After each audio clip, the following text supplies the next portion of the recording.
τραπεζούντας Ιαβάκ, φεύγω με το βάκ.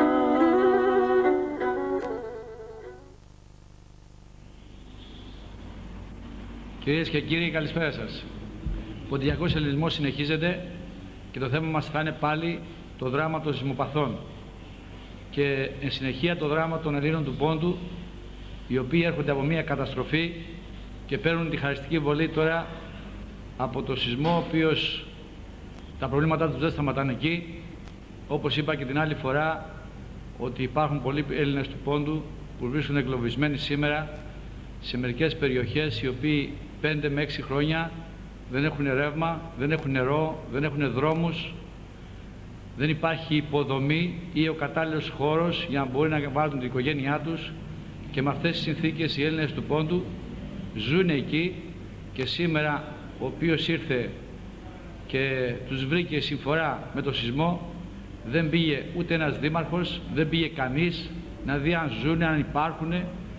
Και επειδή καμιά φορά όταν θέτω θέματα των Ελλήνων του Πόντου μπορεί να φανώ υπερβολικός, θεώρησα σωστό να έχουν προσωπική άποψη όποιος ήθελε, και έβαλα την Κυριακή Πούλμαν στο Μενίδη, στα Λιώσα, στον Ασπρόπυργο, και κάλεσα όλους να βρίσκονται εκεί πέρα, είτε πρόσφυγες ήτανε είτε μη ντόπιοι ήτανε, για να έχουν μια προσωπική άποψη, διότι θεωρώ ότι στη Μάνδρα Αττικής καταπατούνται τα ανθρώπινα δικαιώματα και πρέπει οπωσδήποτε να επέμβει η δικαιοσύνη, διότι όπως είπα και χτες στη συγκέντρωση, θα έρθω σε επικοινωνία με τον Ερυθρό Σταυρό και με τους γιατρούς του κόσμου για να δούμε αν υπάρχει αυτή η ευαισθησία που δείξανε με τα τρόφιμα που αλλοιώθηκαν και πάθανε ζημιές ο κόσμος, αν υπάρχει αυτή η ευαισθησία, διότι έχω ένα κρούσμα αυτή τη στιγμή στη Μάνδρα,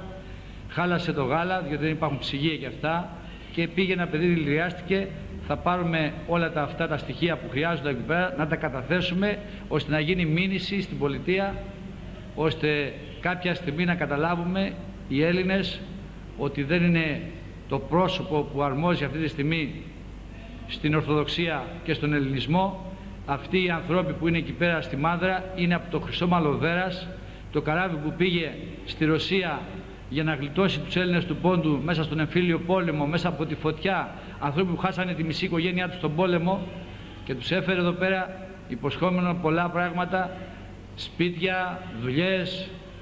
Έτσι θυμάμαι πολύ καλά όταν είχε έρθει τότε το Χρυσό Μαλλοδέρας και είχαν κατέβει από το καράβι, είχαν κάνει μία συγκέντρωση οι εκπρόσωποι της πολιτείας και λέγανε στον κόσμο να μην ανησυχούν, εδώ θα τους φιλοξενήσουμε, θα τους έχουμε ό,τι χρειάζονται, με αποτέλεσμα, όπως είπα και την άλλη φορά, ότι και τη συναυλία που κάνανε για τους Έλληνες του Πόντου, και αυτά ακόμα φάγανε, όχι μόνο δεν δώσανε, αλλά εκμεταλλευτήκαν και την αδυναμία των Ελλήνων του Πόντου, το δράμα που περνάγανε, και όπως είπα να με καταγγείλουνε, διότι και η συναυλία η οποία έγινε, να φανταστείτε, δεν δώσανε ούτε ένα χιλιάρικο σε κανέναν πρόσφυγα που ήρθε από την πρώην Σοβιετική Ένωση. Έτσι πρέπει να βλέπουμε τα προβλήματα γενικά και όχι μονομένα, διότι από ό,τι βλέπετε οι ντόπιοι ξέρουν να διεκδικούν, ξέρουν να κάνουν κινητοποιήσεις, ενώ οι Έλληνες του Πόντου είναι εγκλωβισμένοι και δεν μπορούν να πούνε τι τώρα. Την καταστροφή που περάσανε στη Ρωσία και χάνουν τις περιουσίες τους, διότι άμα ξέρετε πολύ καλά, σήμερα με τη ζημιά που έκανε ο σεισμός, βεβαίως τα θύματα δεν μπορούμε να πούμε εκεί πέρα ότι θα μπορούσε να είναι παρηγοριά, αλλά όσοι δεν έχουν θύματα, τη ζημιά που έχουν πάθει είναι σε μπετά, σε τσιμέντα, όπως και να γίνει θα πάρουν μια βοήθεια, θα πάρουν ένα δάνειο ή το οικόπεδο είναι δικό τους. Φανταστείτε όμως οι Έλληνες του Πόντου ότι δεν ήταν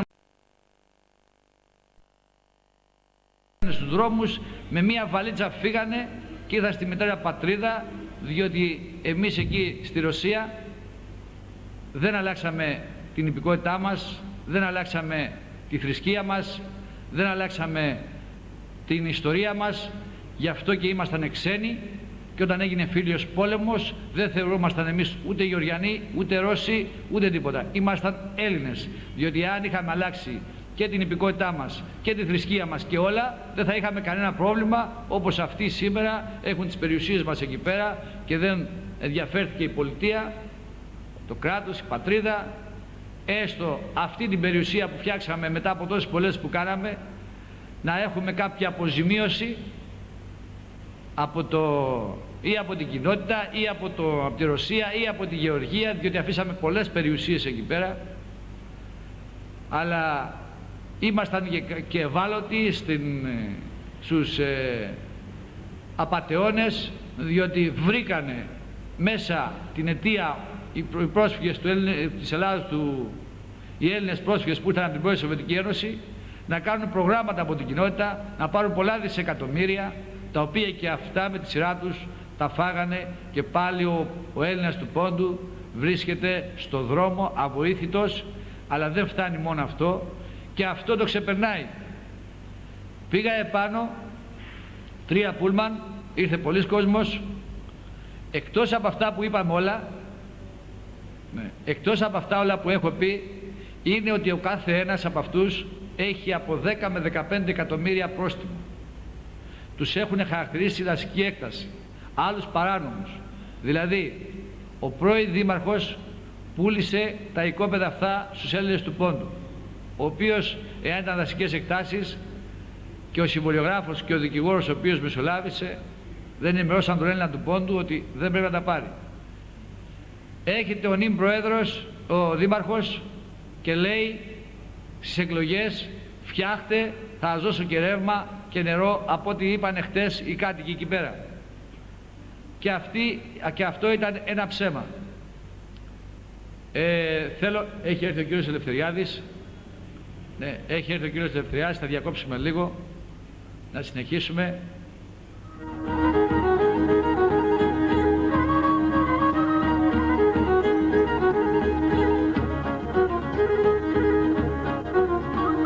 Αηλίε μεν το Γεωργόν, έχνε με πάντα φτωχόν. Αηλίε μεν το Γεωργόν, έχνε με πάντα φτωχόν. Με παιδεία μάναν κύρ και με έναν γαρίν για σύρ.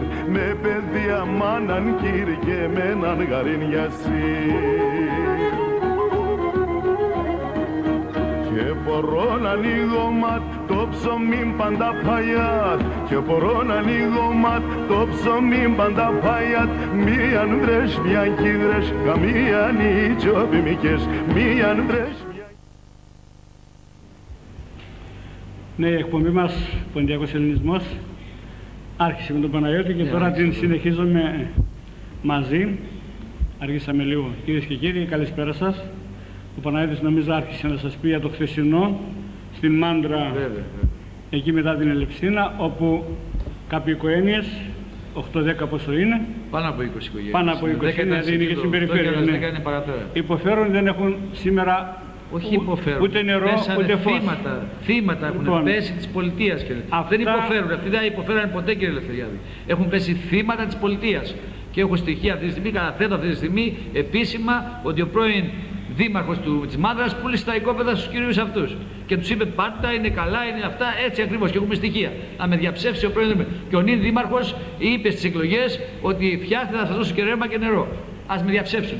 Αυτά γίνονται όταν δεν υπάρχει εθνική πολιτική σε ένα θέμα ελληνισμός της Μικράς Ασίας, ο οποίος γενοκτονήθηκε και εκριζώθηκε και μέχρι σήμερα είναι στους δρόμους, και ερχόμενος στην Ελλάδα η πολιτεία, η πατρίδα μας, δυστυχώς δεν μπόρεσε να κάνει κάτι να τους υποδεχθεί σαν άνθρωπους, σαν υπηκόους της, γιατί είναι υπήκοοι της Ελλάδας, ο ελληνισμός της πρώην Σοβιετικής Ένωσης, αυτός που προτίμησε την ελληνική θαένεια και υπηκότητα, και γι' αυτό και τράβηξε τόσα, εξορίστηκε και γενοκτονήθηκε και στην πρώην Σοβιετική Ένωση από το σοβιετικό καθεστώς που διαδέχθηκε την Ορθόδοξη Τσαρική Ρωσία.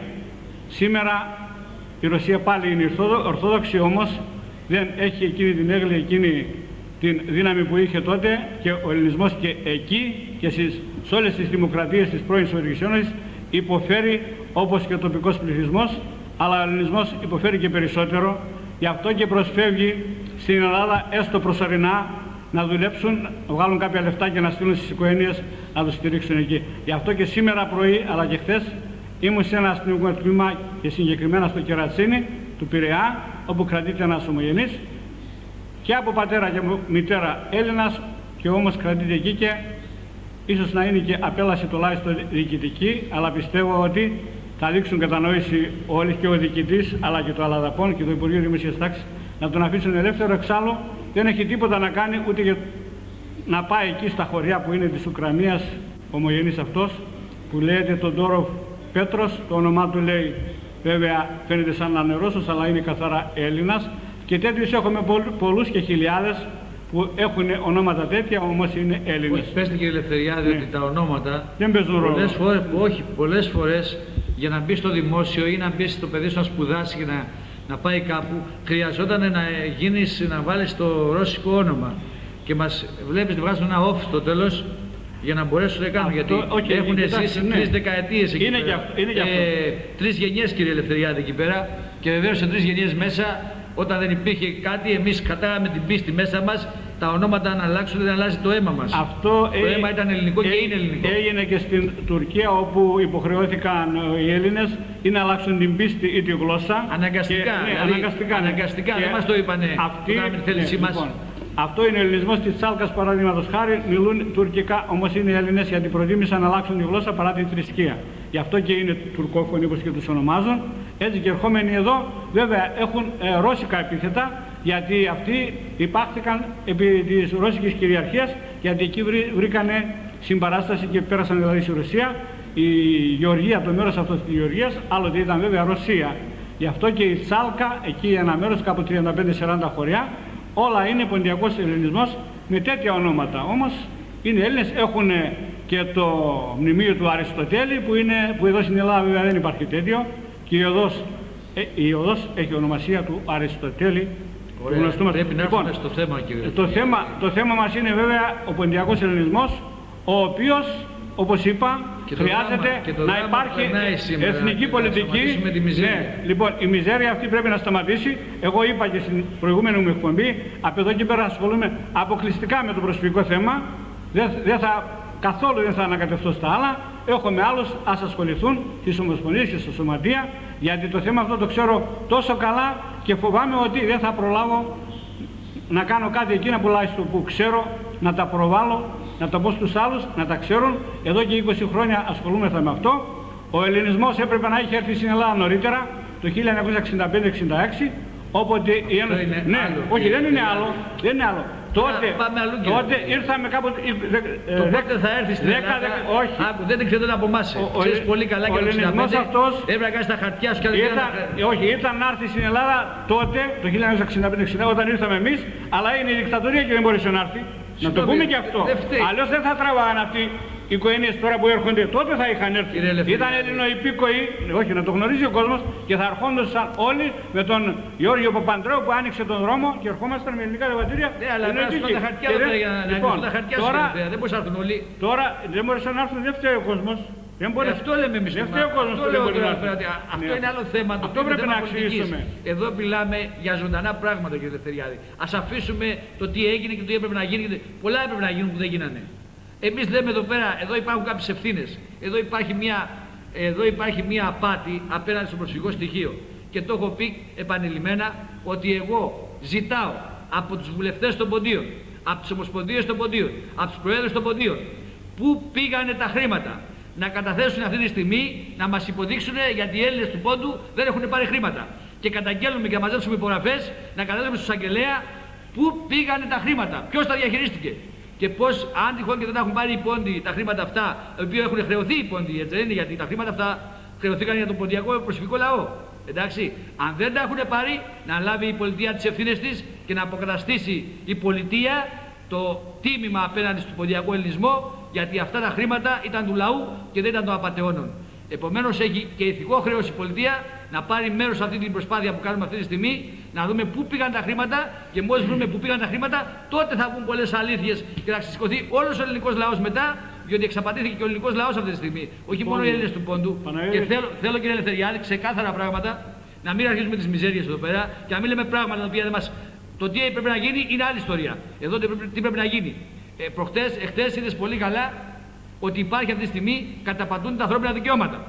Διότι το Σύνταγμα το ελληνικό επηρεάζεται από τη θρησκεία μας. Όπως το έχω πει, όλα τα συντάγματα του κόσμου γράφουν στο όνομα του νόμου. Το δικό μας το Σύνταγμα γράφει στο όνομα του Βαγγέλη, του Αγία Τριάδος. Αγία Τριάδος στο Βαγγέλιο, γι' αυτό οργίζει στο Βαγγέλιο, δεν οργίζει στον νόμο, κύριε Ελευθεριάδη. Οργίζει στο Βαγγέλιο. Αυτό τι σημαίνει? Ότι το Σύνταγμα μας έχει άμεση σχέση με τη θρησκεία μας. Και η θρησκεία μας δεν επιτρέπει σε καμία περίπτωση 20 οικογένειες στη Μάνδρα να κινδυνεύει η ακεραιότητα της ζωής τους, να έχετε το πούλμαν 700 μέτρα πιο κάτω, κύριε Ελευθεριάδη, και να μην ανεβαίνει επάνω στον δρόμο επειδή είναι χωματόδρομος και να αφήνει τα παιδιά του δημοτικού να πάνε με τα πόδια βράδυ στο σπίτι με ανήλικα παιδιά. Αυτό είναι απάνθρωπο, είναι άδικο και το καταγγέλνω αυτή τη στιγμή ότι αυτοί είναι τουρκόσποροι και δεν έχουν καμία σχέση με τους. Συγγνώμη, όχι να τους χαρακτηρίσουν, γιατί αν ήταν ορθόδοξοι χριστιανοί, αυτός που είχε το πούλμαν και να του λέγανε να μην πάει εκεί πάνω, θα πήγαινε από μόνος του γιατί σεβόμενος το μικρό παιδί, το ανήλικο παιδί, κύριε Ελευθεριάδη. Εμείς, να σας πω κάτι, κύριε Ελευθεριάδη, η κυρία που μίλησε για τη Μικρά Ασία πριν 2-3 μέρες στο ΕΡΤ1, η οποία ήταν νομίζω πρόεδρος, ήταν 102 χρονών, είπε όταν έρθει ο ελληνικός στρατός στη Μικρά Ασία.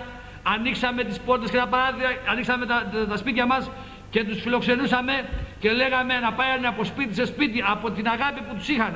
Δηλαδή, προσφέρανε το σπιτικό τους όλο για τον Έλληνα. Και όταν ήρθαν στην Ελλάδα, κύριε Ελευθεριάδη, τους διώχνανε από μέρος σε μέρος. Τους λέγανε τουρκόσπορους. Αφήστε, αυτά δεν πρέπει να επαναληφθούν, κύριε Ελευθεριάδη. Μην αναμοχλεύομαι αυτά. Όχι, το λέω αυτό διότι το ίδιο αρχίζουν και συμβαίνουν στους Έλληνες του Πόντου, ότι τώρα ήρθαν στην πατρίδα και αρχίζουν και τους ξυνίζουν εδώ πέρα κάποιους. Όταν όμως γίνει μια επιστράτευση, τους Έλληνες του Πόντου θα βάλουν στην πρώτη γραμμή γιατί είναι γομάρια, γιατί είναι δυνατοί άνθρωποι, γιατί είναι έξυπνοι άνθρωποι, γιατί ξέρουν να πολεμάνε και δεν προδίδουν την πατρίδα. Να μιλήσω για πρακτικά πράγματα. Για τον κόσμο αυτό πώς να τον βοηθήσουμε καταρχήν. Να τον βοηθήσουμε με τον νόμο, κύριε Ελευθεριάδη. Όχι, βοήθεια με τα λόγια δεν γίνονται. Θα κάνουμε μηνύσεις, θα καταγγείλουμε ότι καταπατούν τα ανθρώπινα δικαιώματα. Και σας είπα, μπορούμε και έχουμε τη δυνατότητα από το Σύνταγμα να προσφύγουμε στη δικαιοσύνη και να κάτσει η πολιτεία στο σκαμνί, κύριε Ελευθεριάδη. Περίμενε λίγο, Παναγιώτη, όμως. Αυτό για να γίνει είναι δύο πράγματα. Ή να πάμε να συνεννοηθούμε με το Δήμο που πιστεύω δεν θα βρούμε άκρη, αλλά πρέπει οπωσδήποτε όμως να πάμε. Το άλλο είναι να τεθεί το θέμα στην Βουλή, στην Ελληνική Βουλή, 300 βουλευτές του Κοινοβουλίου και άλλες 26 του Ευρωκοινοβουλίου. Ναι. Και αν η Ελληνική Βουλή, που πιστεύω θα βρει λύση άμα θέλει, να απευθυνθούμε και στην Ευρωβουλή, η οποία και όχι τα λεφτά. Άμα θέλει, το άμα θέλει, γιατί μας το λέτε. Δεν καταλαβαίνω. Το άμα θέλει τι σημαίνει. Το άμα θέλει είναι στο χέρι του δηλαδή. Λοιπόν, το άμα θέλει δεν κολλάει εκεί. Έγιναν 3-4 φορές συζητήσεις στην Ελληνική Βουλή, ειδικά για το θέμα των προσφύγων, και μέχρι σήμερα βλέπεις που είμαστε, εκεί που ήμασταν. Τίποτα δεν έχει λυθεί. Ούτε τα προστήματα, ούτε αυτά τα λεγόμενα αυθαίρετα. Ποιος θα κάτσει στο σκαμνί αυτό, κύριε Ελευθεριάδη? Ποιος θα κάτσει στο σκαμνί αυτό? Για να κάτσει κανείς στο σκαμνί. Γιατί δεν έχει η Ομοσπονδία ευθύνες, δεν έχουν οι βουλευτές ευθύνες. Πρέπει να πάμε να κάνουμε μήνυση. Όχι, θα κάτσει στο σκαμνί, κύριε Ελευθεριάδη. Αν δεν ξέρανε πρέπει να πάμε να κάνουμε μήνυση εμείς ήδη, να βάλουμε μπροστά τον εαυτό μας, να υπερασπίσουμε τον κόσμο.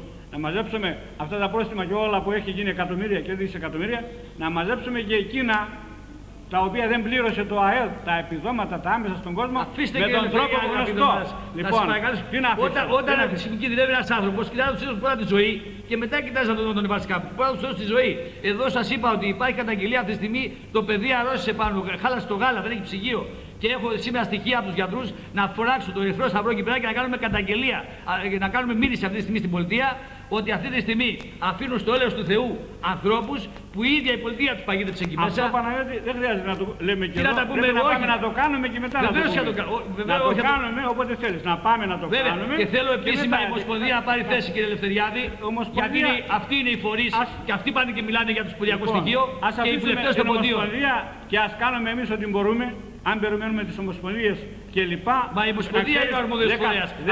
Αν ήμουν βουλευτής, κύριε Ελευθεριάδη, να είσαι σίγουρος εγώ, ήδη θα είχα θέσει θέμα στην Βουλή και ήδη θα ξεσηκώ στο λαό. Να είσαι σίγουρος γι' αυτό. Θα είχα λύσει, αλλά δεν είμαι εγώ αρμόδιος ο οποίος θα μπορούσα να πέμβω. Μπορεί να πέμβει και η Ομοσπονδία και ο βουλευτής μπορεί να είναι, γιατί αυτοί έχουν την αρμοδιότητα.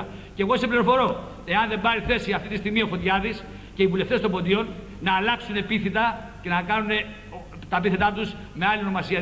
Δεν πρέπει να είναι ελληνικά τα επίθετά τους. Λοιπόν, εγώ αυτή τη στιγμή, όπως έκανε ο Φωτιάδης και προσπάθησε για τα νίκια και έκανε θέμα στη Βουλή ότι παίρνουν πολλά νίκια, που αυτό δεν αφορά στο προσωπικό στοιχείο αυτή τη στιγμή που μιλάμε, έτσι να κάνει και επέβαλε παρέμβαση στη Βουλή μέσα ότι διώκονται οι Έλληνες του Πόντου, ότι βρίσκονται υπό εξορία. Γιατί εκεί που σας πήγα εχθές, κύριε Ελευθεριάδη, εξορία μόνο λέγεται, δεν λέγεται εκεί πέρα σπίτι. Αμφιβάλλεις για αυτό που λέω? Όχι. Μόνο εξορία μπορεί να χαρακτηριστεί. Και αφού είναι εξορία, γιατί να μην το πούμε το όνομά του, λέγεται Ελευθεριάδη? Τι δίνω παίζουμε εμείς εδώ? Εξ αρχής είπα, τη στιγμή που δεν υπάρχει πολιτική. Και αν λέμε ψέματα μας διαψεύσουν. Αυτά θα συμβαίνουν. Όχι. Είτε είναι πρώην Δήμαρχος. Αυτά θα συμβούν εάν κάτσουμε με σταυρωμένα χέρια. Ο λαός θα ξεσηκωθεί.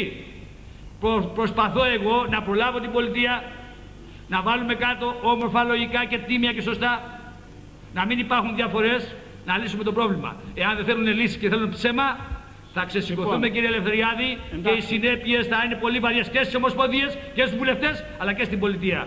Γιατί αυτή τη στιγμή, το ξέρουν πολύ καλά αυτά που λέμε, τα καταγγέλνω, δεν παίρνει θέση κανένας, κύριε Ελευθεριάδη. Ούτε οι βουλευτές πήρανε, ούτε η ομοσπονδία. Ξέρουν αυτή τη στιγμή το κανάλι και βλέπουν το κανάλι αυτή τη στιγμή. Αυτά που λέω αυτή τη στιγμή τα ακούνε αυτοί. Λοιπόν, έχουν χρέος και οι πρόεδροι και όλοι. Αυτά που λες... Ο λαός σταμάτησε να είναι το πρόβατο στο μαντρί. Εμείς βοσκοί, μια ζωή βοσκοί ήμασταν, δεν ήμασταν ποτέ πρόβατα. Απλώς οι καταστάσεις μας φέραν μέσα στο μαντριά και μας κάναν πρόβατα. Ας τα βλέπουμε τα πράγματα όμως πιο ήρεμα, γιατί αυτό που είπες όλα σωστά είναι. Εγώ δεν αντικρούω κανένα. Όμως πρέπει να βρούμε και τους τρόπους με τους οποίους μπορούμε τον κόσμο να τον βοηθήσουμε. Γιατί δεν είναι ότι μόνο να ξεγείρουμε τον κόσμο, αλλά όμως χρειάζεται να ξεσηκώσουμε τον κόσμο, γιατί χωρίς κόσμο δεν λύνονται προβλήματα, χωρίς πίεση δεν λύνονται προβλήματα. Εμείς το θέμα, όταν έρθει η Συμβουλή και σε λίγο θα έρθει, έστω εκείνο το νομοσχέδιο το νέο που προβλέπει σβήσιμο προστίμων και όλα τα άλλα, περισσότερα τα οποία τα έχουν κόψει βέβαια, αλλά εμείς πρέπει να είμαστε απ' έξω και να επιμένουμε να μπουν και τα 3-4 βασικά θέματα στους γέροντες, στους σεβαστούς γέροντες, στην πόντια μάνα που ήταν αυτοί και πατέρας και μάνα, γιατί οι πατέρες είχαν φυλακιστεί, είχαν αυτή η μάνα αυτή τη στιγμή δεν υποφέρει από το πρόστιμο αυτή η μάνα, κύριε Ελευθεριάδη. Μα τι λέμε? Μα κοιτάξτε, μην πάτε από το ένα στο θέμα στο άλλο. Θα θέσουμε το ένα θέμα και λέω αυτή τη στιγμή ότι λες θα καταθεθεί νόμος στη Βουλή. Ρώτησαν το λαό αν συμφωνεί. Πήγαν και μαζέψαν το λαό. Πώς κάνουν θέμα στη Βουλή νόμους για τους πόντιους χωρίς τους πόντιους? Πώς το κάνουν? Με ποιο δικαίωμα, κύριε Ελευθεριάδη? Γιατί στην Ευρώπη μήπως μπήκαμε στην Ευρώπη, κύριε Ελευθεριάδη. Παναγιώτη. Εγώ σας ρωτάω, τώρα στο υπόλοιπο Αττικής λες ότι θα μπει νόμος στη Βουλή, έτσι είναι, για τους πρόσφυγες. Και τα θέματα, δεν λες? Για όλη την Ελλάδα είναι. Δεν χτίστηκαν μόνο εδώ, χτίστηκαν σε όλη την Ελλάδα τέτοια σπίτια. Ωραία. Είναι πολλά. Είναι θέμα προσφύγων ή θέμα γενικό? Όχι, εγώ εμένα ενδιαφέρει το προσφυγικό θέμα. Συγγνώμη, ξεκαθάρισε μου ένα, δηλαδή το θέμα είναι, θα είναι αυτό ο νόμος. Αυτό είναι προσφυγικό. Προσφυγικό, ωραία. Άμα είναι προσφυγικό, επειδή υπάρχουν προσφυγικά δικαιώματα, και είναι λογικό να υπάρχουν προσφυγικά δικαιώματα, ένας που καταστρέφεται, δεν πάει να του λες, κύριε, τώρα πήγαινε και ξεκίνα από την αρχή και φτιάξει πολυκατοικίες, αυτό δεν έχει τα κίνητρα, έτσι είναι. Πρέπει να δώσει μια υποδομή, να ξαναδυναμώσει, να ξαναφτιαχτεί. Η υποδομή ποια είναι? Κάποια στέγη κάπου να μείνει ή κάποιο χωράφι να φτιάξει ή κάτι να κάνει. Κάτι από αυτό δεν έχει γίνει. Όχι, να πούμε κάποια πράγματα όμως. Κοίταξε, το νομοσχέδιο ίσως να έχει ελλείψεις, αλλά στην βάση είναι έστω αυτά που είναι. Τι λέτε, κύριε Ελευθεριάδη? Ίσως να έχει ελλείψεις και την έλλειψη ποιος την πληρώνει, κύριε Ελευθεριάδη? Κάθε νομοσχέδιο ποιος πληρώνει την έλλειψη και τις αδυναμίες του. Γιατί δεν μπορεί... Και αν η αδυναμία πέφτει σε μένα, κύριε Ελευθεριάδη, τι έκανα εγώ? Δηλαδή, θα είμαι από τους ρηγμένους, δηλαδή. Θα υπάρχουν πόντοι που θα ευνοηθούν και πόντοι που θα είναι ρηγμένοι. Αυτό θα είναι θέμα Βουλής, 300 βουλευτές εκεί, και από την πίεση που θα ασκηθεί απ' έξω από τον κόσμο. Εκεί είναι το θέμα. Μα με τον κόσμο δεν το έχετε ετοιμάσει. Κάντε συγκεντρώσεις. Εγώ βλέπεις τις συγκεντρώσεις κάνετε. Πούλμα βάζω από κάθε περιοχή να μεταφέρω, κύριε Ελευθεριάδη. Έχουν γίνει συζητήσεις. Συγκεντρώσεις με το λαό, κύριε, όχι με τους πρόεδρους. Οι πρόεδροι, κύριε Ελευθεριάδη, απέχουν από τα προβλήματα. Εντάξει, Παναγιώτη, ίσως εδώ έχουμε βέβαια διαφωνίες. Πότε ρώτησαν τον λαό να τον ρωτήσουν και τώρα? Ωραία, τώρα καλά μας τα τώρα γεννήθηκε. Έτσι δηλαδή. Χωρίς το λαό κάνει ό,τι θέλει ο πρόεδρος. Δεν χρειάζεται το λαό να το ρωτήσει. Αυτό που λες, όχι, ρώτησανε. Αν μάθουν ότι η χούντα των ποντίων πρέπει να κρεμιστεί, κύριε Ελευθεριάδη. Είναι χούντα αυτό. Έγιναν συσκέψεις και στην Βουλή και σε άλλα. Ο λαός δεν ξέρει από συγκεντρώσεις, κύριε. Ο λαός ξέρει από συγκεντρώσεις στις γειτονιές του. Στις γειτονιές συγκεντρώσεις από εκεί. Απλά πράγματα θέλει ο λαός. Η πολιτεία με τη δημοκρατία που έχει τους συλλόγους, έχει τις ομοσπονδίες, έχει άλλες υπηρεσίες. Αυτά έχει η πολιτεία. Έγιναν πολλές συσκέψεις, έχουν λεχθεί πολλές γνώμες τις άλλες πήραν υπόψη, τις άλλες δεν πήραν υπόψη. Εμείς στο γνωμοδοτικό που κάναμε από την Ομοσπονδία Ποντιακών Σωματείων στα Σπρόπυργο, θυμάσαι, νομίζω ήσουν και εσύ, και ήταν ακριβώς αυτό συζητούσαμε. Το νομοσχέδιο του Καμενίδη. Τους κατήγγυλα ότι λέγανε ψέματα και δεν με διαψεύσαν. Λοιπόν, ψέματα τίποτα δεν υπήρχαν. Μα δεν με διαψεύσε κανένας, ούτε ο Γενικός ούτε ο Σολτίδης με διαψεύσε. Τι δηλαδή να σε διαψεύσει? Ότι λέγανε ψέματα. Αυτό, Παναγιώτη. Αυτό δεν σε πειράζει, Δηλαδή, το ψέμα έχει νομιμοποιηθεί δηλαδή. Ότι πήγαν εκεί πάνω στη Θράκη, πάνω στους πόντους, βάλανε σε μια σειρά και αυτό. Και του πάνε ψέματα για τη Θράκη. Γιατί εγώ είμαι στη Θράκη πάνω και Ελευθεριάδη και οι πόντοι πρέπει να είναι χειρότερα από εδώ πέρα στη Θράκη πάνω. Οι πόντοι με 10 ρουφιάδες πόντους και Ελευθεριάδη. Για την Θράκη, εσύ μάλιστα έχεις πάει πάρα πολύ. Βεβαίως, και εγώ στην Κίνα να θέσω. Γιατί δεν παίρνει θέση, πόντι δεν είναι εκεί πάνω. Δεν ξέρεις στην αρχή όμως ότι η Θράκη πράγματι μπορούσε να πάρει όλους τους πονίους, θα έλεγα εγώ, αν είχαν δημιουργηθεί αυτές τις συνθήκες που είχαν υποσχεθεί. Αυτούς τους απατεώνες. Όχι, απατεώνες τι? Πάντα τα χρήματα, κύριε Ελευθερία. Λοιπόν, άλλο θέμα πίσω από τα χρήματα. Τα χρήματα είναι το θέμα μας. Δεν το θυμάστε που δεν είναι ωραία παιδιά, δεν μας ενδιαφέρει. Κανένας όμως δεν μπήκε μέσα, γιατί ξέρεις ότι οι δικτάτορες δεν θα ήταν φυλακοί. Αν κάποιος δικαιώρος ήταν όλοι κουρεώδες. Αυτός έκανε τη μήνυση και μπήκαν μέσα. Και εδώ δεν χρειάζεται. Μα άσε την Ομοσπονδία. Σαν άτομο, δεν λέω εγώ, μήπως κρύβω ή υπερασπίζομαι την Ομοσπονδία. Κανένας δεν τόλμησε να το κάνει και έτσι. Τόλμησα εγώ και Ελευθεριάδη και ήρθαν όλοι εναντίον μου. Τόλμησα εγώ και ήρθαν όλοι εναντίον μου, κύριε Ελευθεριάδη. Εναντίον σου, ας ήρθανε. Όλοι ήρθαν εναντίον μου. Ας ήρθαν εναντίον σου. Μπορούμε να πάμε να κάνουμε μήνυση. Οι ίδιοι πόντοι ήρθαν εναντίον μου. Πώς θα κάνω χωρίς αυτούς? Πώς θα κάνω χωρίς αυτούς και χωρίς τους εκπροσώπους των ποντίων, πώς θα κάνω μήνυση, κύριε Ελευθεριάδη? Δεν χρειάζονται. Πήγα να κάνω κινητοποίηση. Δεν τους χρειαζόμουν. Να με κινητοποίησει θα το πετέχινα. Σαν Γρηγοριάδης και εγώ. Βεβαίως, πήγα να κάνω κινητοποίηση, αλλά και την κινητοποίηση ακόμα την αγοράσανε.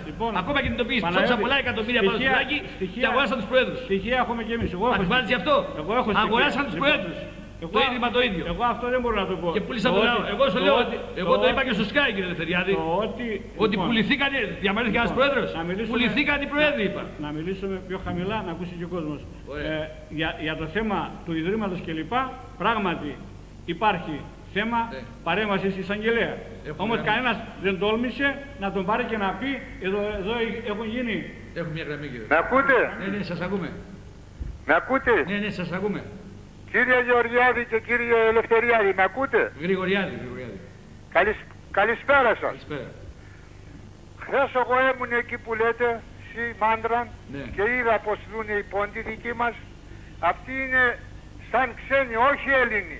Στη Ρουσία όταν εμείς ζήναμε, έλεγανε μας ξένοι. Και δεν είχαν δικαίωμα να ψηφίσουν και ούτε ζήτηναν τη δική μας την ψήφος. Και εδώ είμαστε Έλληνες και παίρνουν το ψήφος μας και μας ούτε γνωρίζουν. Για αυτά τα πράγματα σωστά λέτε πρέπει όλος ο κόσμος να σηκωθείτε. Και φτάνει πόσα χρόνια θα υποφέρουμε εμείς όλοι πόντοι. Αυτό ήθελα να σας πω και είμαι μαζί σας πάντα και παντού. Ευχαριστώ πολύ. Άμα εγώ είμαι Γρηγοριάδης, ο κύριος Εκουτσίδης. Ευχαριστώ πολύ. Αυτά... Ποιος είπε το όνομά του? Εκουτσίδης είναι από τις...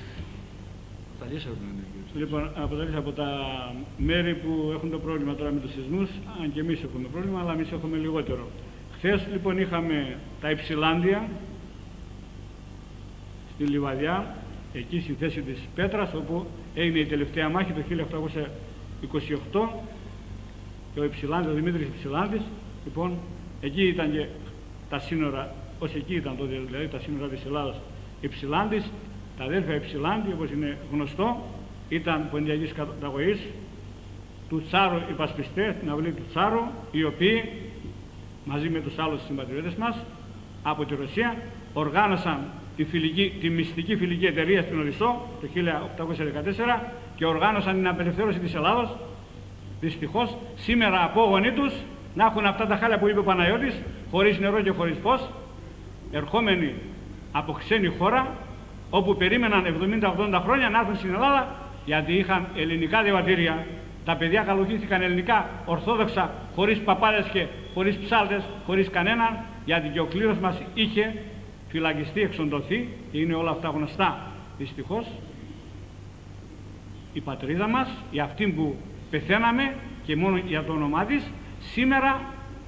σήμερα δυσαρεστεί τον ποντιακό ελληνισμό, τον απογοητεύει και τον αναγκάζει να κάνει αγώνες. Ενώ έχω μια γραμμή. Ναι, σας ακούμε. Ελευθεριάδη. Ναι. Με ακούτε εμένα, έτσι? Σας ακούμε, ναι. Γεια σας, και εγώ θέλω να λέω ότι εδώ στο Μηνίδη, όπως είμαστε στο νοικοταφείο πίσω, ήρθε μηχανικοί, το κοίταξαν το σπίτι, είναι μέσα στο σπίτι, είναι σπασμένα όλα και έβαλαν με πράσινο. Και λέω, κύριε, μπορείτε να ζείτε μέσα? Αυτός λέει, αν μπορείτε ζήστε, λέει. Και εγώ δεν μπορώ να λέω, γιατί το σπίτι σου είναι ακόμα από έξω, βλέπω είναι καλό. Επειδή έχουμε λίγο χρόνο, Αναστασιάδης. Ναι. Και να μην χρεωθούν και πολλοί, θα πούνε ότι έχουν να τα έχουν γραμμένα. Ωραία. Και εγώ θέλω να, όχι για να λέμε εμείς να παίρνουμε τα 200.000, δεν θέλω αυτά τα 200.000. Αν δεν τα πάρετε, γιατί δεν τα πάρετε? Αφού έχει σπασμένο σπίτι, για τα πάρετε, γιατί δεν τα πάρετε? Δεν θέλω εγώ να δώσουν αυτά τα 50 παιδιά έξω. Εγώ ακόμα δεν είμαι έξω, είμαι στο μπαλκόνι απάνω. Και θέλω να λένε με σωστά. Γιατί πολλοί δικοί μας λένε ότι δεν τα πάρετε, για τα πάρετε, γιατί δεν τα πάρετε? Για βοήθεια είναι. Βοήθεια είναι. Αν είσαστε απ' έξω και δεν πάρετε τα λεφτά, δηλαδή, και πάνε και παίρνουν άλλοι που είναι μέσα και παίρνουν τα 200.000. Α, μπράβο, αυτό είναι. Πώς θα γίνει δηλαδή, ρε παιδιά? Κάπου να μάθουμε κι εμείς να σηκώνουμε λίγα τα άσμα ψηλά. Σωστό. Και πώς θα κάνουμε? Αν δεν τα πάρει εσύ, θα πάρει άλλος. Αφού έχεις πραγματικά αυτό το πρόβλημα, γιατί και πολλοί δικοί μας με κόκκινα έχουν και δεν έχουν πάρει τα 200. Σωστό. Δεν ξέρουν οι άνθρωποι. Σωστό. Να πάνε να τα πάρουν. Γι' αυτό λέω να κοιτάζουν μία και άλλο, να κάνω έλεγχο τα σπίτια, μία και άλλο να ξέρουν. Θα κάνουμε εκεί πέρα μία αυτή να ξανάρθουν εκεί πέρα, γιατί και αυτοί το παιχνίδι τους παίζουν. Εγώ δεν μπορώ να καταλάβω πώς το βάλανε αυτοί πράσινο. Εγώ δεν μπορώ να καταλάβω να το. Ευχαριστώ πολύ. Σε αυτές τις περιπτώσεις είναι και πολλές αδικίες. Και άλλοτε... Να πω κάτι για αυτό που είπε ο κύριος. Το μεγάλο πρόβλημα, κύριε Ελευθεριάδη, απέναντι στους μουπαθείς δεν θα είναι το θέμα του φαγητού που πάει να τους κάνει η πολιτεία και πάνω το θέμα θα είναι ότι μόλις ξεκινήσουν οι βροχές θα δείτε το απάνω κάτω. Μόλις ξεκινήσουν οι βροχές, γιατί ακόμα δεν έχουν ξεκινήσει οι βροχές και ακόμα καθησυχάζουν ότι είναι μέχρι τώρα καλά πάντα. Μόλις ξεκινήσουν οι βροχές και τα κρύα, κύριε Ελευθεριάδη, θα δείτε στην τηλεόραση τι θα συμβεί. Και δεν πάει η πολιτεία να πάει τώρα θέση να προβλέψει αυτό το πράγμα, θα δει στην εκείνο τον καιρό θα τρέχει. Από ό,τι είπε ο Υπουργός, ότι σε 8 εβδομάδες λέει, μακάρι να το πετύχει. Σε 8 εβδομάδες λέει δεν θα μείνει κανένας σε σκηνή. Μα αυτό είναι μόνο με θαύμα μπορεί να γίνει, γιατί δεν είναι μόνο στο μερικό σας φαβρικό. Είναι στο Εγάλιο, είναι στην Αγία Βαβαρά, είναι στο Πόρτα. Μένουν στις σκηνές οι κόσμος. Λοιπόν, ακούστε τώρα, όταν ίδρυσαν το Ίδρυμα, είπανε 15 ημέρες θα είναι, ξέρεις, η παραμονή τους εκεί προσωρινή, σε 6 μήνες σπίτια. Πέρασαν 10 χρόνια και ο κόσμος έμεινε. Και χωρίς σπίτια, λοιπόν, δεν πιστεύουμε εμείς αυτά. Μακάρι να μπορούσαν να είναι. Αυτοί οι κύριοι που είναι στη Μάνδρα, όταν κατεβήκανε από το καράβι, τους υποδέχτηκαν σαν ίδρυμα, τους πήγαν στο στρατόπεδο εκεί που έχουν τους άλλους και τους πόντιους εκεί μέσα, κύριε Ελευθεριάδη, που ήρθε ο Στονδίδης και τους είπε ή έξω η Θράκη. Και πήγαν να τους λέγανε με το ζόρι, ή πάτε Θράκη, σας πετάμε έξω. Και αναγκαστήκαν και πήγαν μείναν σε συγκινήσεις μέσα και ταλαιπωρηθήκαν οι άνθρωποι γιατί φέρανε τον εισαγγελέα, λέει κύριε Ελευθεριάδη. Και μετά πήγα εγώ και τους κράτησα τους άλλους μέσα γιατί τους φοβερίζανε με την αστυνομία και με τους νόμους. Και πήγαν οι άνθρωποι στην απόνωσή τους μέσα πάνω στη Μάντρα, μένανε σε ξένα σπίτια μέσα, δεν τους νοικιάζαν σπίτια γιατί είχαν πολλά παιδιά, ταλαιπωρηθήκανε και βρεθήκαν ο Μεσίτης, ο οποίος είναι ο πρώην δήμαρχος, τους έπιασε ένα ωραίο γραφείο μέσα, τους υπόδειξε πώς να αγοράσουν σπίτια, πώς να φτιάξουν σπίτια. Και αυτό πράξανε. Και σήμερα είναι κατηγορούμενοι, κύριε Ελευθεριάδη, αυτοί οι άνθρωποι από την καταστροφή στην καταστροφή, κύριε Ελευθεριάδη. Και ποια καταστροφή? Εκεί την καταστροφή τουλάχιστον ήξερε ότι ήταν ξένοι. Εδώ πέρα σε παίρνουν με το δίκιο έχεις και σε ρίχνουν μέσα στο λούκι. Λοιπόν, τέτοιοι μεσίτε, κοίταξε το 1966 όταν ήρθαμε 65 είχαμε και τότε κάποιον Βουλιούκα στην Αθήνα, είχε ωραιότερο γραφείο και πήγαιναν οι δικοί μας τότε, βέβαια τα λεφτά είχαν και αξία. Τους έπαιρνε ένα τάλιρο το 65-66, είχε αξία. Και τους κέραζε με πορτοκαλά και έλεγαν εκεί, τι καλός άνθρωπος κύριε. Και τους κορώδε πήγαιναν και τους έδειχναν τα βουνά ότι αυτά θα είναι νοικόπεδα, θα πάρουν και έπαιρναν προκαταβολή 5.000 και τελικά το γραφείο σε μια νύχτα εξαφανίστηκε και εξαφανίστηκαν τα πάντα, μετά ψάχνουν μέχρι τώρα τον Βουλιούκα. Και αυτό θυμήθηκα όταν λες εσύ για τον Δήμαρχο και τι αν ήταν και πρώην Δήμαρχος, μήπως όλοι οι Δήμαρχοι είναι έντιμοι. Έχουμε πολλούς έντιμους, αλλά κάποιοι από αυτούς είναι της πολιτείας. Αυτά. Όχι, πολιτεία δεν βάζει. Τις τσέπες για το προηγούμενο Διοικητικό Συμβούλιο του Ιδρύματος, πάντως, ένας εισαγγελέας ίσως να είναι λίγος, θέλει παραπάνω, γιατί εκεί έθαψαν όλο το παρόν και το μέλλον του ποντιακού ελληνισμού, τον κοροϊδέψαν. Τώρα, φυσικά είχαν νομικούς και τα λοιπά και πιστεύω έχουν κάνει σωστούς απολογισμούς εκεί προς την Ευρώπη, προς το Υπουργείο Οικονομικών και κάλυψαν αυτά και είναι δύσκολα μαζί τους να πολεμά κανείς, αλλά σίγουρα υπάρχουν αδύνατα σημεία, γιατί το θέμα είναι ότι με τόσα λεφτά που ξοδεύτηκαν, ο κάθε πόντιος που ήρθε από την Ρωσία θα είχε μια βίλα, όχι απλό σπιτάκι, θα είχε μια βίλα. Και είναι κάπου 150-200 χιλιάδες κόσμος που ήρθε από την πρώην Σοβιετική Ένωση και εδώ δεν αποκατάστησαν ούτε 5.000. Γιατί τα σπίτια που χτίστηκαν ούτε 5 είναι. Τα περισσότερα είναι ενοικιαζόμενα που ζει ο κόσμος και περιμένουν να χτιστεί. Βέβαια προσπαθεί ο Στολτής, παρόλο που τον κατηγορείς. Για μένα σοβαρά μιλώ. Λοιπόν, ο Στολτής προσπαθεί τουλάχιστον να αποκαταστήσει αυτούς. Θα δεις λοιπόν. Τουλάχιστον να αποκαταστήσει αυτούς που είναι στο πρόγραμμα. Γιατί αυτοί που δεν είναι στο πρόγραμμα και όλοι οι άλλοι με το γενικό πρόγραμμα. Επειδή έτσι με προκαλείτε αυτή τη στιγμή. Δεν προκαλώ. Το Χρυσό Μαλλοδέρας, το θυμάστε στη συναυλία που έγινε στο Λικαβητό? Δεν ήταν, κοίταξε Παναγιώτη, για το Χρυσό Μαλλοδέρας. Το έκανε η ΝΕΛΕ, Λαϊκή Επιμόρφωση, ο κ. Αναγνωστόπουλος. Ναι, αυτός το έκανε. Η Ομοσπονδία δεν ήταν παρόν? Όχι, η Ομοσπονδία ούτε το ξέρει. Τι έπες? Παρόν ήταν στην εκδήλωση. Όχι, στην εκδήλωση ίσως να ήταν, αλλά δεν ήταν καν ενημερωμένος. Εγώ στο λέω. Ήταν κάποια σωματεία συμμετείχαν και ο Λάζος Τερζάς συμμετείχε και παρουσίαζε και η Ομοσπονδία, ο πρόεδρος. Δεν το ήξερε δηλαδή, ο Λάζος είναι μέσα στην Ομοσπονδία. Όχι, πράγματι, κάνω το σταυρό, δεν το ξέρει γιατί. Συγγνώμη, πήγε στην εκδήλωση. Ίσως να πει τελευταία στιγμή. Όταν πήγε στην εκδήλωση, τα λεφτά από συγγνώμη κύριε, μήπως δεν βλέπει τηλεόραση, μήπως δεν βλέπει ραδιόφωνο που λέγανε όλα τα ραδιόφωνα για το Λικαβητό? Ήταν με τα θέμα και ο κύριος Στολτής μάλιστα τους κατηγόρησε κιόλας. Τι έκανε? Δεν το ξέρει όμως, πράγματι δεν το ξέρει. Το είναι η λαϊκή μημόφωση. Κοίταξε, τώρα ξέρω κάτι υποτιμάμε την νοημοσύνη του κόσμου. Όχι, όλα τα ραδιόφωνα, όλες οι τηλεοράσεις λέγανε για τη συναυλία του Λικαβητού. Δεν το ήξερε ο πρόεδρος της Ομοσπονδίας. Τότε τα λεφτά δεν υπάρχουν. Δεν υπάρχει απολογισμός για τα λεφτά, έχεις δίκιο. Μα δεν υπάρχει ένα χιλιάρικο. Δεν υπάρχει, δεν ξέρουμε και πού πήγανε. Η Ομοσπονδία τι ρόλο παίζει που η Ομοσπονδία εκεί δεν είχε. Δεν είναι φύλακας του λαού. Δεν είναι φύλακας του λαού και τα συμφέροντα του λαού δεν είναι. Γι' αυτό δεν είναι εκεί πέρα. Πες ότι δεν παρενέβη, αυτό μπορείς να το πεις. Ότι έπρεπε να παρέμβει. Ηθικός αυτούργος είναι κύριε Ελευθεριάδη. Όχι, δεν ήταν. Δεν είναι ηθικός αυτούργος. Αλλά και η αμέλεια. Είσαστε επικίνδυνοι. Και η αμέλεια είμαστε επικίνδυνοι. Εγώ σου λέω την πραγματικότητα. Η Ομοσπονδία που είναι το μεγαλύτερο όργανο σήμερα του ποντιακού ελληνισμού, το μεγαλύτερο όργανο, μου λες ότι μπορεί οποιοδήποτε να επεμβαίνει μέσα στο λαό και αυτό να μην παίρνει θέση? Μπορεί κύριε Ελευθεριάδη? Είναι για να παίρνει τα συμφέροντα του λαού, το ξέρετε κύριε Ελευθεριάδη. Αυτός είναι ο θεσμός. Και δεν ξέρω από θεσμούς. Όχι, εγώ δεν υπερασπίζω την Ομοσπονδία, αλλά. Όχι, να ξέρουμε τι σημαίνει θεσμός. Αλλά κοίταξε, αλλά η πρωτοβουλία αυτή άνοιγε στην ΝΕΛΕ, στη Λαϊκή Επιμόρφωση, Γενικός Γραμματέας της Ομοσπονδίας. Έχει άμεσο χρέος η Ομοσπονδία επειδή είναι εκπρόσωποι των ποντίων. Αυτό είναι επί το 92-93. Αλλά το ΦΑΕ, ξέρεις τι κάνει το ΦΑΕ κύριε Ελευθεριάδη? Να δώνει και τα νεφρά και τα σηκώτια.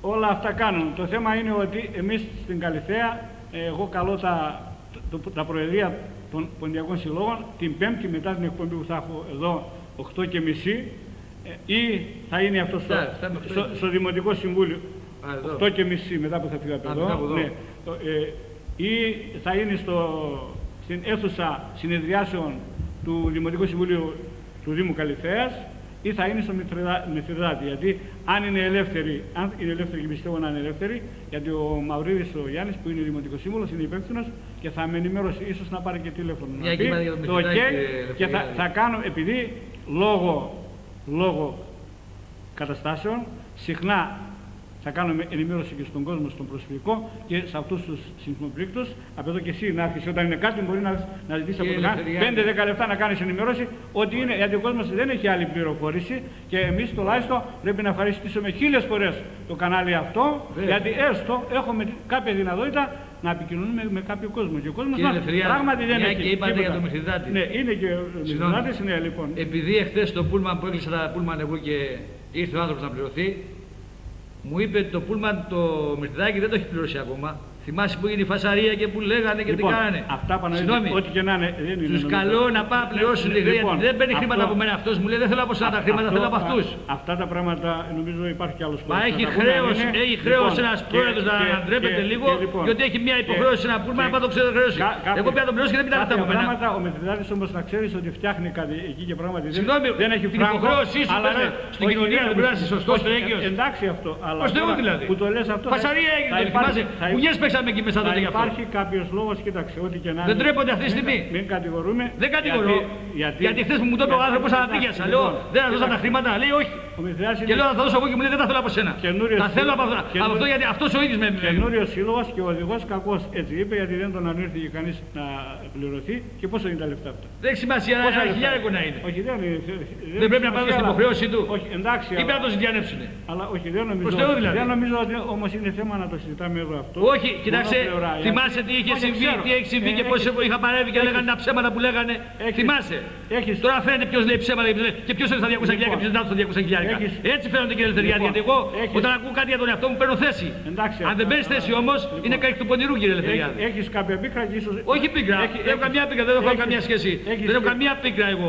Εγώ είμαι συνεπής στις υποχρεώσεις μου, κύριε Ελευθερία. Πρέπει να έχεις κάποιο δίκιο. Και χθες μου το είπε ο άνθρωπος και τράπηκα. Μόλις μου το είπε, τράπηκα εγώ. Το θέμα είναι όμως με τους συλλόγους δεν μπορούν πάντα να κάνουν και αυτό που θέλουν. Γιατί είχαν πει ότι είναι δικά μου υποχρεώσεις, κατάλαβες τι γίνεται.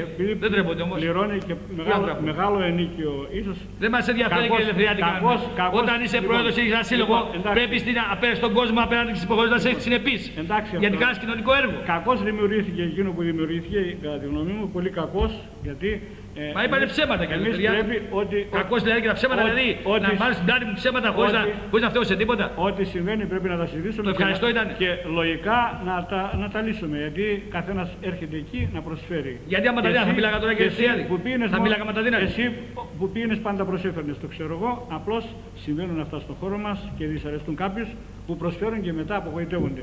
Αυτά κυρίες και κύριοι συμβαίνουν και ο λόγος που μαζευόμαστε οι σύλλογοι Κονιακή της Καλυθέας είναι για να έχουμε ενιαία έκφραση για θέματα που είναι κοινά. Δηλαδή θέματα γενοκτονίας, θέματα σταλικών διώξεων κλπ.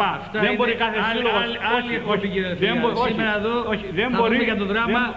Για το δράμα λέμε, και αυτό δράμα είναι. Μα όχι, δεν μπορεί να το δεν μπορούμε να μην μιλάμε για την ενότητα του πολιακού χώρου. Όχι, απλώς εγώ το λέω τώρα. Θα μαζευτούμε την Πέμπτη οπωσδήποτε 8.30 ή πιστεύω να είναι στην αίθουσα Δημοτικού Συμβουλίου του Δήμου Καλυθέας ή στον Μηθριδάτη. Από τα δύο το ένα. Γιατί πρώτη συγκέντρωση είχαμε στην Αργό, στον Σύλλογο Ποντίων Αργών. Και από εκεί πέρα δεν είχαμε και επειδή υπάρχουν διαφωνίες πολλές και στο θέμα εκδηλώσεων στην πλατεία αλλά και στο θέμα οργάνωσης του Κέντρου Στήριξης των Νεοπροσφύγων που είναι για όλους και δεν μπορεί. Μην τσακώνεστε πολύ για τη στήριξη των νεοπροσφύγων γιατί θα πάθετε τίποτα για την ελευθερία. Μην τσακώνεστε πολύ. Όχι, δεν τσακωνόμαστε. Γιατί άμα τσακώνεστε εσείς δηλαδή για τους νεοπρόσφυγες και να κάνετε συλλαλήσει το πρόβλημα αυτό, αυτοί οι άνθρωποι θα ψοφίζουν 50 φορές θα ψοφίζουν και δεν έχουν αυτό. Μην μας ηρωνεύουν. Να ασχοληθούν με τα προβλήματά τους. Έχουν δικά τους προβλήματα. Αυτό είναι δικό μας θέμα βέβαια. Μην μας πουν να παραμύθι. Σε παρακαλώ. Εμείς δεν ταλαιπωρούμε τον κόσμο, απλώς. Αλλά ψέματα δεν λέτε. Ασχοληθείτε για τον πολιτισμό, για το τι θα κάνουν τα παιδιά εκεί τοπικά, εκεί που μπορείτε, παραπέρα δεν μπορείτε. Εκεί τοπικά να ασχοληθείτε. Αυτό που λέχθηκε για τον κόσμο που αν βρέξει τι θα είναι, εδώ εμείς φωνάζαμε όταν αυτά τα πρόστιμα πέφταν στον κόσμο και εμείς φωνάζαμε τι κοιτάτε τα πρόστιμα μόνο και δεν κοιτάτε τα σπίτια πώς χτίστηκαν σε μια νύχτα με φόβο και τρόμο, μην τους πιάσουν και λοιπά. Και ότι τα σπίτια αυτά είναι, ξέρετε, ετοιμόρροπα θα έλεγα. Γιατί και σε 3 και 4 ρίχτερ θα τα ρίξουν. Και δεν έπαιρναν υπόψη αυτά, μόνο λεφτά μάζευαν από τον κόσμο και όλα αυτά τα σπίτια και που πέσανε είναι χρεωμένα και μάλιστα είπανε, σταματάνε όλα, κάτι τέτοια είπανε, έτσι δεν είναι. Οι οφειλές προς το παρόν δηλαδή. Παγώνουν, όχι σταματάνε. Το πάγωμα δεν λέει τίποτα. Πάγωμα σημαίνει το χρέος ισχύει. Άλλο είναι πάγωμα και άλλο. Ο πάγος όμως θα αλλιώσει κάποτε και το χρέος είναι χρέος. Γι' αυτό είναι χρέος, εκεί είναι το θέμα, το χρέος των βουλευτών, ειδικά του υπόλοιπου Αττικής, για να το θέσουν θέμα στη Βουλή, να τα σβήσουν τουλάχιστον ο κόσμος. Μην έχει. Να, χθες η κυρία εκεί πέρα που έλεγε το σπίτι τους το ρίξαν, έτσι δεν έπεσε και ακόμα πληρώνουν λεφτά. Ένας κύριος το ανέφερε και πληρώνει μέχρι τώρα λεφτά. Του κάνανε γραμμάτια διευκόλυνση, πληρώνει 40 χιλιάδες κάθε μήνα, ενώ σπίτι δεν έχει. Σπίτι δεν έχει. Ακούστε τώρα, Έλληνες Ορθόδοξοι Χριστιανοί. Ακούστε αυτή τη στιγμή. Συγγνώμη, καταστραμμένος από τη Ρωσία, χάνει τις περιουσίες. Έχετε εδώ πέρα, φτιάνει με 1000 βάσαν ένα σπίτι, γκρεμίζει το σπίτι, πληρώνει προστήματα, σπίτι δεν έχει. Η δικαιοσύνη πώς μοιράζεται η δικαιοσύνη. Και μετά λένε γιατί εμείς εδώ καταγγέλνουμε και γιατί λέμε. Τι θέλετε να κάνουμε, κύριε, να ξεσηκωθούμε και να δείτε τον πόνο μας, ή να δείτε πόσο καημό έχουμε μέσα μας και πόσο ξέρουμε από νόμους και από δημοκρατία και από να μπορούσαμε να πετύχουμε τους στόχους μας, γιατί σεβαστήκαμε την Ελλάδα και τον ελληνισμό. Γι' αυτό είμαστε πειθαρχημένοι. Αυτό δεν σημαίνει όμως ότι θα υποκύψουμε σε τέτοιες βαριές, σε τέτοια βαριά βάρη επάνω μας, κύριε Ελευθεριάδη, και νομίζοντας ότι εμείς δεν μιλάμε και ότι μπορούν να φορτώνουν, θέλουν επάνω μας. Είναι γελασμένοι.